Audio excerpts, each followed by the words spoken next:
Welcome to Sam Podcast. Enjoy listening to English every day. Hello, everyone. Welcome to Season 3 of the Sam Podcast. We'll be talking about business plans this season with me, Mr. Sam.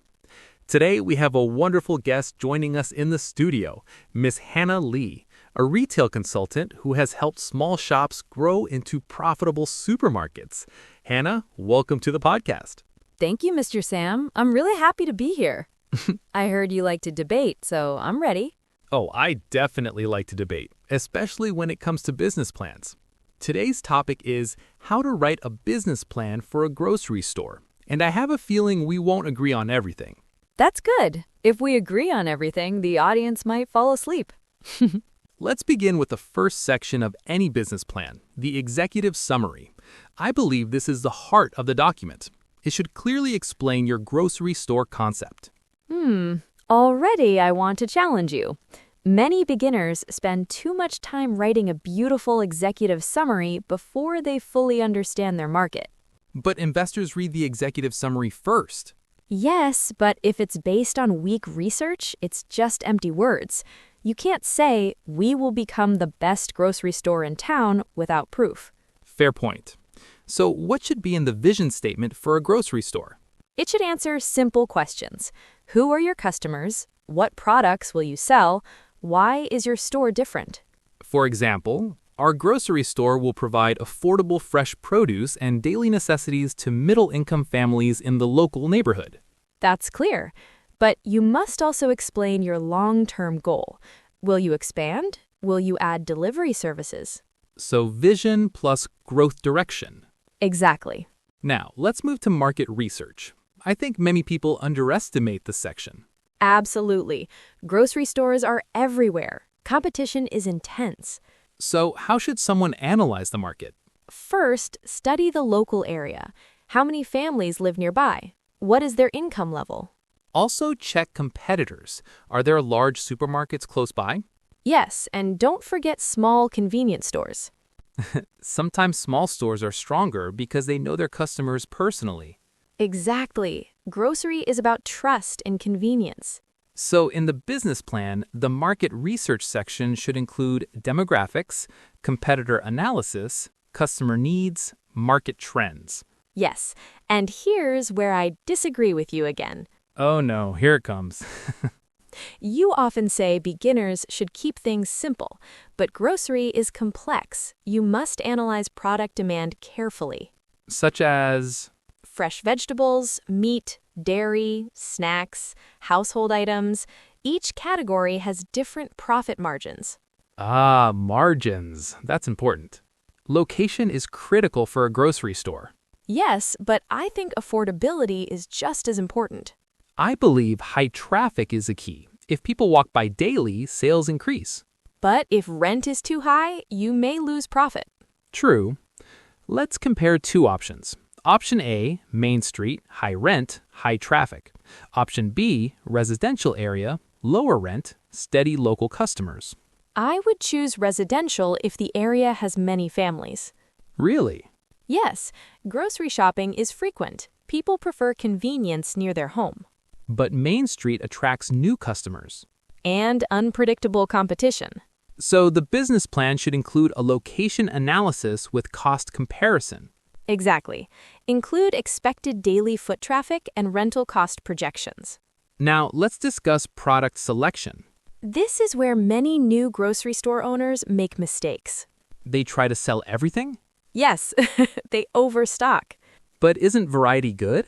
Variety is good, but too much inventory creates waste, especially fresh food. That's true. Vegetables and fruits expire quickly. Exactly. So in the business plan, list your core product categories and explain why. For example, fresh produce, meat and seafood, dairy products, dry goods, snacks and beverages, household supplies. And estimate the percentage of revenue from each category.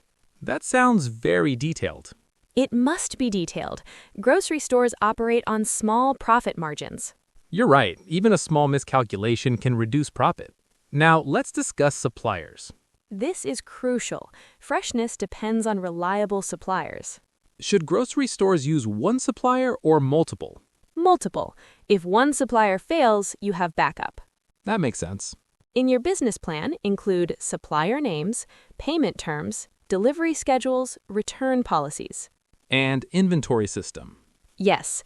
Will you use software, manual tracking, barcode system? Technology reduces waste. And improves profit tracking.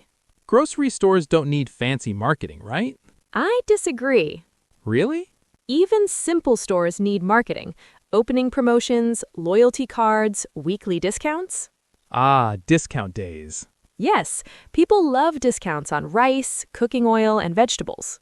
So marketing strategy may include grand opening event, social media page, discount campaigns, membership program.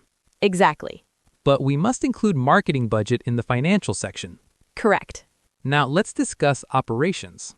Daily operations in a grocery store are busy and detailed. Staff management is important. Yes, cashiers, stock staff, cleaners, managers. Opening hours. Return policy. Health safety standards. Exactly. Food safety must be clearly explained in the plan. Health inspections too. Yes, that builds credibility. Now we come to the financial plan. The most serious part. Startup costs include rent deposit, renovation, shelves, refrigerators, freezers, inventory, and licenses. Don't forget electricity setup for refrigeration. Yes, that's expensive.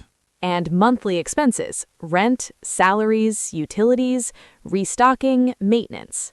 We must also calculate break-even point. Yes, how many daily sales are needed to cover costs? This helps investors understand risk. And helps owners prepare mentally. Every business has risks, Grocery stores have special risks.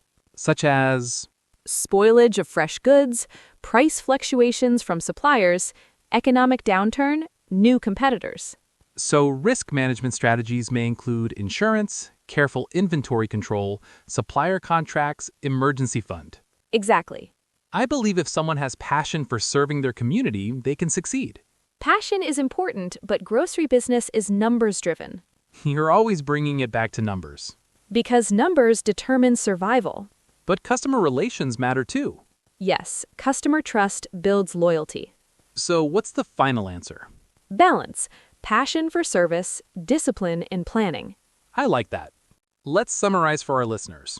To write a business plan for a grocery store, include Executive summary, market research, location analysis, product strategy, supplier and inventory plan, marketing plan, operational plan, financial plan, risk management.